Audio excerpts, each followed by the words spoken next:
जी नाजरीन अस्सलाम वालेकुम, मैं हूं आपका मेज़बान उमर दराज साबरी। आप देख रहे हैं सिटी वन न्यूज़।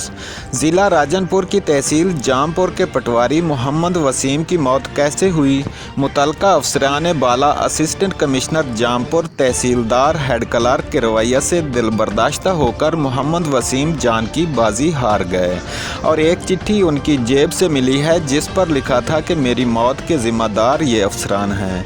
जब तक हमारे भाई वसीम को इंसाफ नहीं मिलेगा ये कलम छोड़ हड़ताल जारी रहेगी। पंजाब के साथ साथ तहसील बवाना में भी हड़ताल जारी है।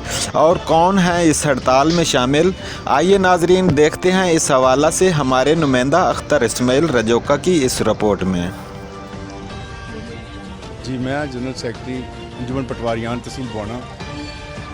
असी इस टाइम ओवरऑल पूरा पंजाब साढ़े एक भाई ने पटवारी भाई वसीम अख्तर तहसील जामपुर उत्थों के असिस्टेंट कमिश्नर ने ते तहसीलदार ते हैड क्लर्क ने उन्होंने हरासा किया और उसका मर्डर हो गया। उस दी वजह तो पूरे पंजाब विच इस टाइम जितनी सानू कॉल मिली है अंजुमन पटवारियान पंजाब की, जिस दे विच असी सारे इस टाइम स्ट्राइक ते बैठे हैं।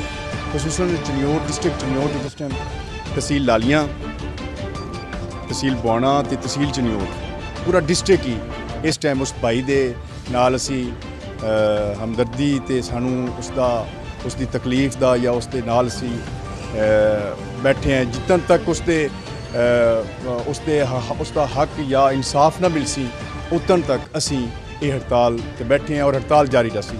जिस प्रेजिडेंट ने राणा काशिफ साहब, साढ़े डिस्ट्रिक्ट नायब सदर ने मोहम्मद कासिम साहब, ते फिनांस सैकटरी ने उमर याद जप्पा साहब, ते अपने साढ़े नायब सदर अंजुमन पटवारियान तहसील बवाना मलिक दस्तगीर साहब।